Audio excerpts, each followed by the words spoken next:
Jesen je idealno vrijeme za sadnju voćaka. Ovo je vrijeme kad se postavljaju brojna pitanja. Kad da posadim voćku? Koliko duboko da posadim voćku? Na koju stranu da je okrenem? Odlučio sam da napravim jedan vodič za sadnju voćaka u kojem ću pokušati da dam što više informacija koje znam, da što detaljnije i što bliže opišem sam proces sadnje i da objasnim zašto je to tako. To ću pokazati na primjeru trešnje kalemljene na magrivu. I ajde vidimo kako će to ići.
Prvo pitanje koje bude postavljeno najčešće: koliku rupu trebam kopati?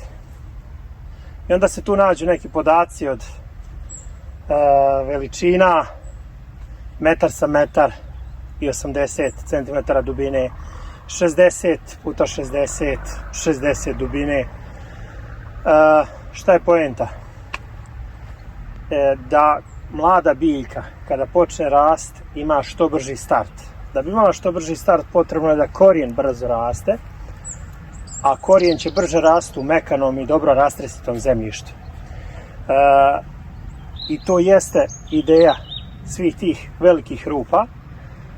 Na lošim zemljištima tako velike rupe se koriste i za popravku samog zemljišta u prostoru gdje će voćka da raste, čime se također utiče na zalihu hrane toj mladoj voćki i njenu brzinu porasta. Međutim, to ne mora svugdje tako da bude.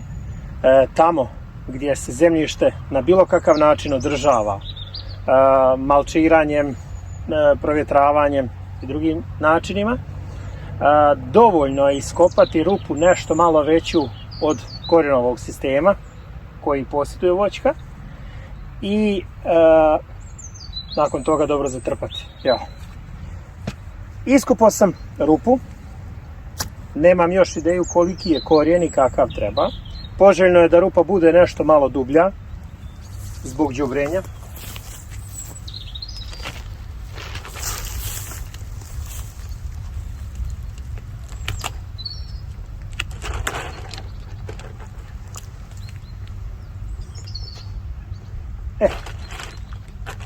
Korijen je probio vreću, to je već do pakovanja i transporta. Sad, prije sadnje potrebno je korijen obraditi. Korijen se ošteti prilikom vađenja u rasadniku, prilikom transporta, prenošenja i onda je poželjno njega osvježiti, kako se to kaže, da bi rane lakše zarasle.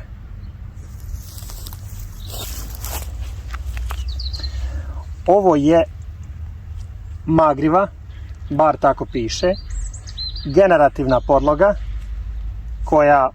koju karakteriše manji broj snažnijih žila koje imaju jači porast i veću usisnu moć. Šta je tu problem? Ovdje se vidi da je ta žila oštećena prilikom vađenja, što je potpuno normalno, i od onoga ko sadi se očekuje da sredi malo korijen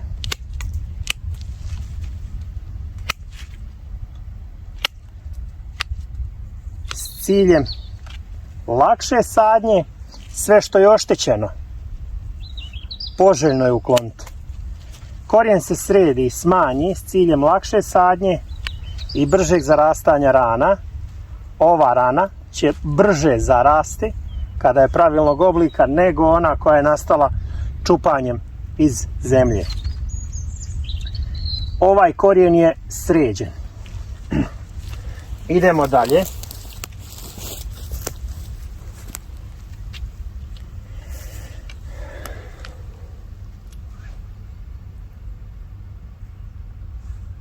Dubina je zadovoljavajuća, možemo pristupiti nastavku sadnje.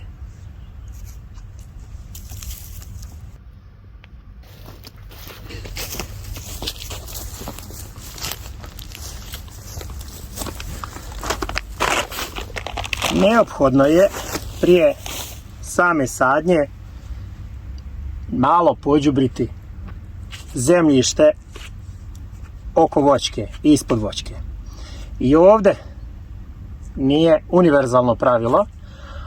U slučaju da je ova njiva u potpunosti obrađena, da je dodan i stajnjak i organsko đubrivo, nema potrebe za dodatnim đubrenjem, tad se samo pristupa sadnji. Međutim, kako je ovo sadnja jednog pojedinačnog stabla i inače se radi u tom slučaju, neophodno je dodati đubrivo. Dodaje se obično stajnjak. Običnog stajnjaka nema. Za ovu priliku poslužit ću se peletiranim goveđim i konjskim stajnjakom. Po konzistenciji i po mirisu djeluje mi da je sasvim ok. I sa ovim ne treba štediti. Neka se nađe.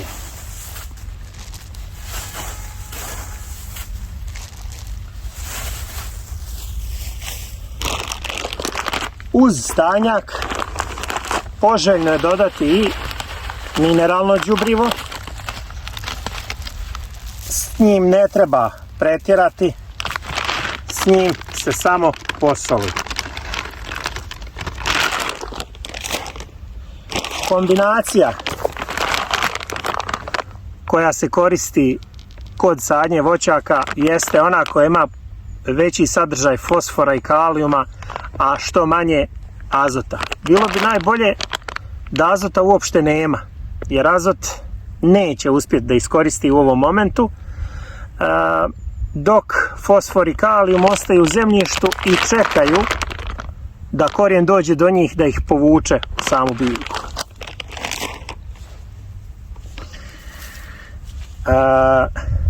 Nikad se korijen ne stavlja direktno na đubrivo zbog mogućnosti izgaranja. Ako stanjak nije dovoljno prerađen ili zbog mineralnog đubriva koji su u suštini, mineralna đubriva su soli koja u kombinaciji sa vodom jednostavno mogu da spale biljku. Zato je poželjno izmiješati recimo dno rupe, a onda se đubrivo zatrpa zemljom.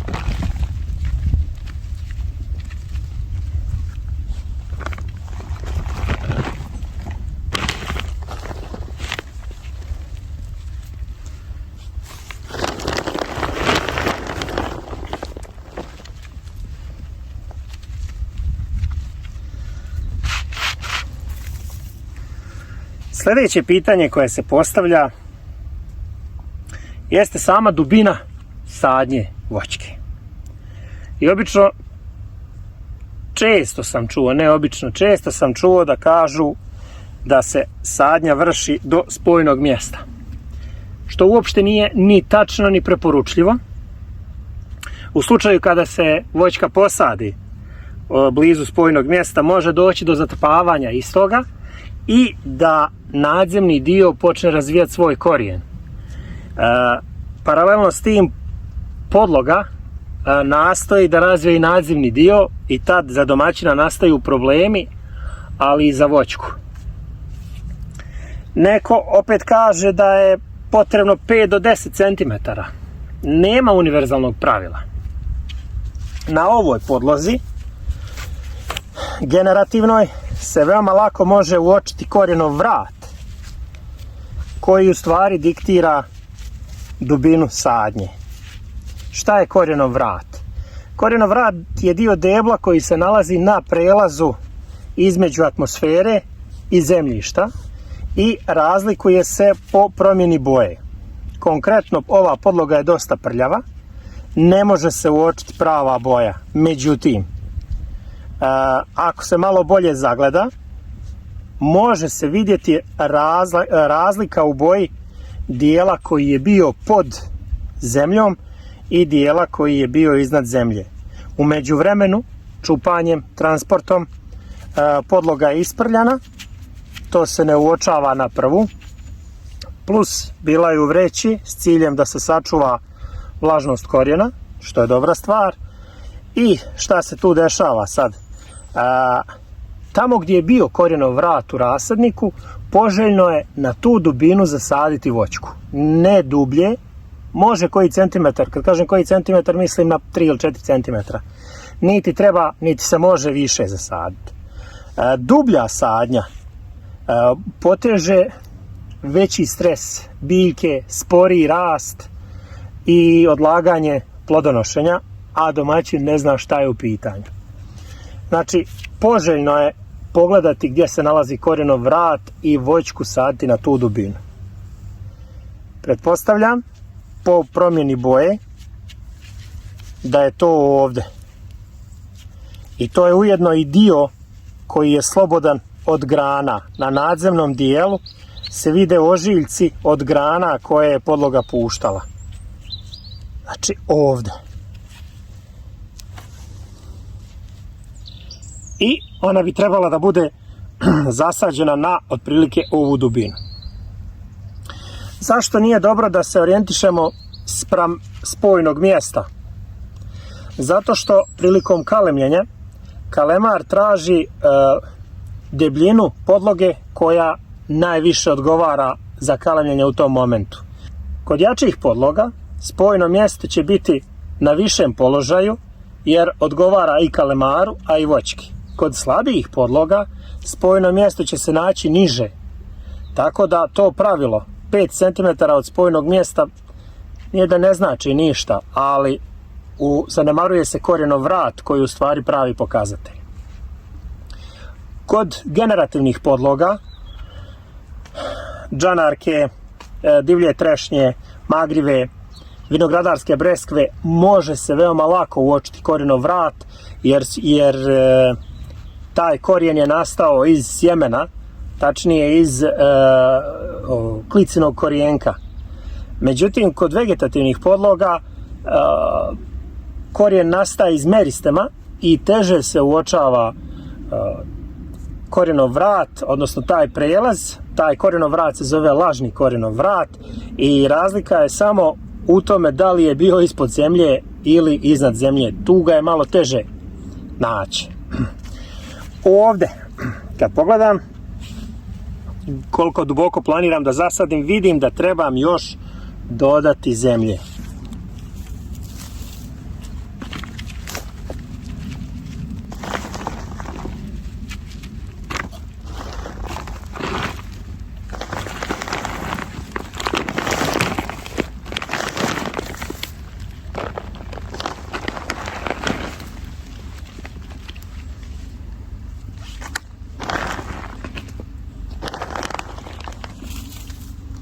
Pa iskontrolišemo.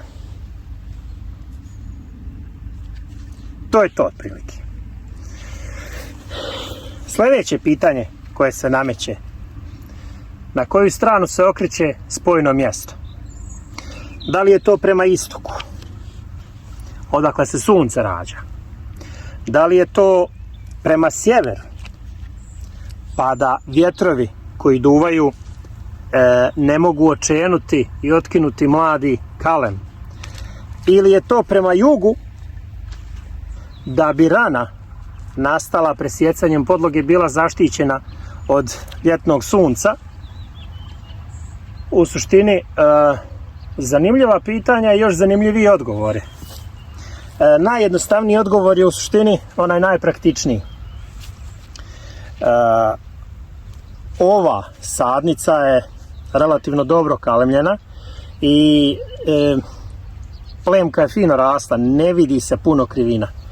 Kod nekih sadnica ta krivina bude puno veća i onda je nezgodno nju orijentisati, pogotovo u voćnjacima gdje su voćke posađene u redovima, i zbog toga se ta krivina okreće u smjeru reda. A onda kad se jedna okrene u jednu stranu, onda se sve ostale okreću u istu stranu, što zbog estetike, što zbog praktičnih razloga i efikasnijeg iskorištavanja prostora. Ja ću ovu voćku okrenuti u smjeru reda koji je bio ovdje i koji je planiran ponovo da se formira, da ne bi rasla u jednu ili u drugu stranu i da ostane pravac. Poželjno je, kad se počne sa zatrpavanjem korijena, ne koristiti busenje, može, ali samom korijenu je bitnija što sitnija zemlja koja će se što lakše rasporediti oko žila i što bolje spojiti sa njim.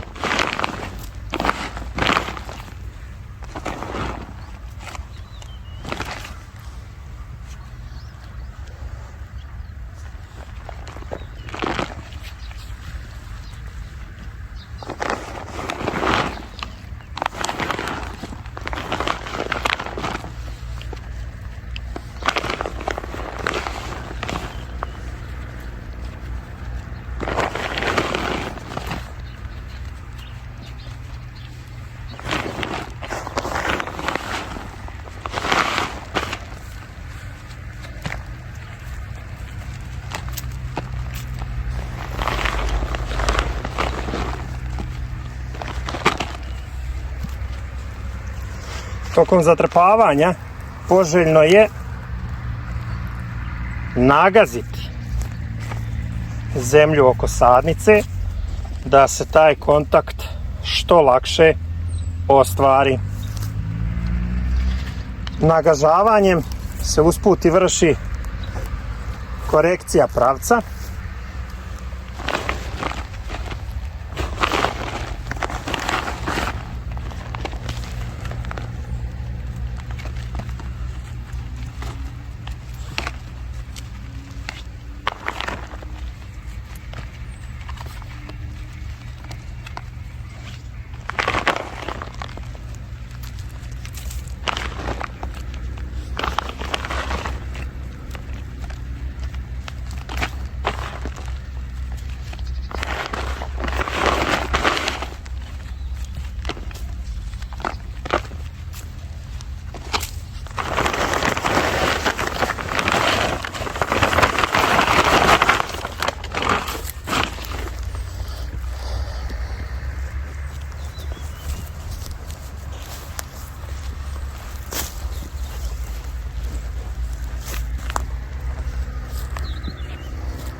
Rupa nije do kraja zatrpana. Ovaj moment se može iskoristiti za dodatno đubrenje po obodu rupe.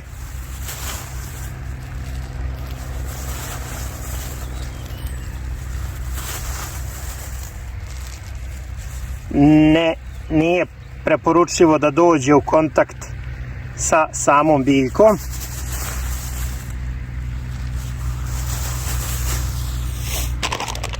Isto tako se može dodati i NPK, posoliti.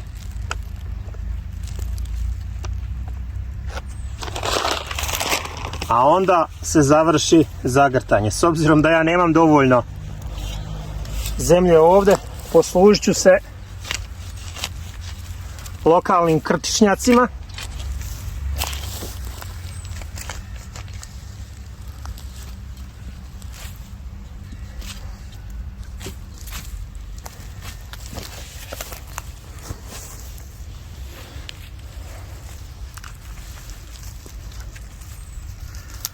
Poželjno je ukloniti korove koji se mogu tu primiti.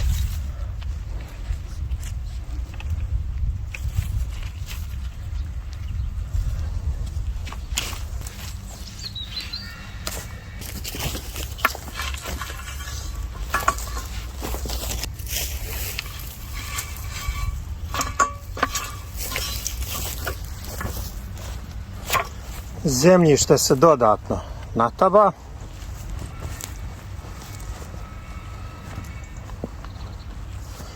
I ono što ja praktikujem, da se gore površina završi sa rastresitom zemljom.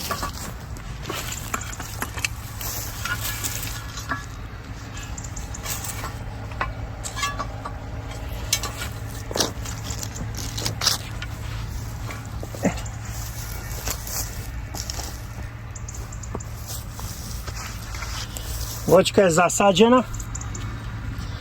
Sljedeće što nam ostaje jeste da sredimo nadzemni dio. Nakon što smo posadili voćku, neophodno je orezati. Zašto? Pobogu. Korijen koji smo dobili iz rasadnika je više nego prepolovljen. Ja sam kupio voćku sa 40% korijena koji je ona razvila u prethodnoj godini. Voćka i generalno biljke rastu na principu ravnoteže između nadzemnog i podzemnog dijela. Odnosno, sve vidljivo nadzemni dio koji vidimo hrani podzemni korijen koji je proporcionalan nadzemnom dijelu. Vađenjem sadnice iz rasadnika veći dio korijena je ostao tamo, manji smo mi dobili i još smo korijen rezali i obradili, smanjili dodatno i tako mali korijen nije u stanju da hrani ovoliku sadnicu. To je prvi razlog i osnovni razlog. Drugi je oblikovanje uzgojnog oblika, isto bitno. I u ovoj sadnici, znači konkretno kod nje, ovdje je konkretno plan da ova voćka ima neki piramidalan oblik. Vretenast do piramidalan. za tu svrhu mi treba centralna vodilja koju ću da tražim otprilike na metar visine. Međutim, bočne grane su poželjne i generalno kad tražite sadnicu, poželjno je da bude što veća, kao što sam ja našao, da ima fino razvijene bočne grane, pa makar ne odgovarale.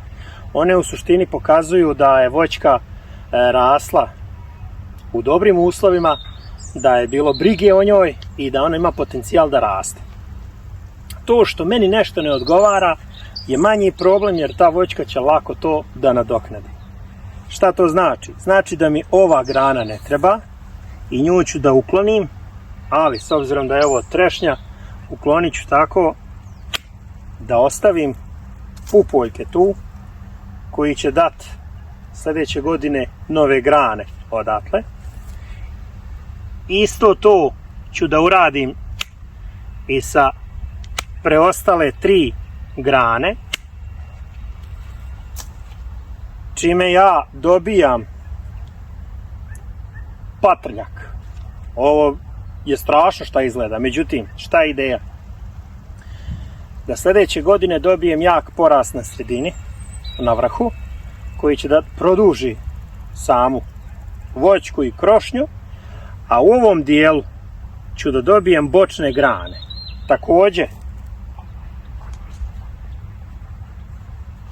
ću iz ovih grančica da dobijem nove grane koje će imati oboreniji ugao, otvorenije i usporavat će, što mi je u ovom slučaju bitno, bujna je voćka, niže grane će da usporavaju porast. Neće mi bježati gore. Ne želim da se pentram za trešnju, želim da što više plodova uberem sa zemlje. S tim ciljem isforsirat ću što niže grane koje će da drže voćku niže. U ovom momentu sada sam uradio sve što je do mene da se ova voćka primi i sljedeće godine da nastavi sa vegetacijom, rastom i razvojem. S obzirom kako je jesen, nema potrebe da zalijevam, jer će u roku od par dana pasti kiša, ide zima, bit će još kiša, bit će snijegova, zemlja će se natopiti i korijen ima dovoljno vremena da se spoji sa zemljom. U slučaju proljetne sadnje neophodno je zalijevanje najmanje 10 litara vode bi trebalo ovoj biljci, jer ta voda izbija vazdušne džepove i daje prvu vlagu mladoj tek posađenoj voćki. Što se tiče samog vremena sadnje, koja je bolja, uvijek je bolja jesenja i to ranija sadnja. U novembru je bolje saditi nego u decembru je bolje saditi nego u januaru i sve tako do aprila. Nije smak svijeta saditi ni u aprilu, međutim u tom slučaju voćka mora da ima navodnjavanje i svakodnevno zalijevanje i brigu, naravno. I takve voćke se primaju i takve voćke rastu, međutim ukoliko je u pitanju jedno stablo, uvijek je preporučljivije saditi ranije. Inače može se saditi tokom čitave zime, tokom jeseni i proljeća. Bitno je da ne bude temperatura ispod nule, da ne mrzne i da nema snježnog pokrivača. Prvo, nije preporučljivo korijenu da bude na nižim temperaturama, a drugo, brate, ko će još na minusu da sadi. I isto tako niko neće sklanjati snijeg da bi sadio voćku. Svi ostali uslovi uopšte ne predstavljaju prepreku za sadnju. Šta je još bitno? Rezidba mladih voćaka poželjno da se radi pred vegetaciju, ne mnogo kasno, čime se spriječava stradanje vršnog pupoljka. U slučaju kad se u jesen to presječe, postoji šansa od isušivanja rane, voćka ne može da zatvori ranu jer miruje, prolaska vode, smrzavanja i propadanja vršnog pupoljka, a samim tim je teže formiranje uzgojnog oblika. ako je već u pitanju neka žurba i mora se isprekrećivati kao što sam ja uradio sada, poželjno je da se rane zatvore nekim voskom, tutkalom, drvofiksom u krajnjem slučaju, čime se spriječava vlaženje rane i samim tim propadanje tkiva i propadanje vršnog pupoljka. To se isto odnosi na ove grane. Međutim, jednostavnije je to uraditi u proljeće i manje je brige. To je u suštini sve što se odnosi na sadnju i šta uraditi kad dobiješ sadnicu i posadiš voćku. Ostalo je do nje i u sljedećim godinama do odnosa domaćina i same voćke, koliko će se brinuti, koliko će obilaziti i pratiti, posmatrati.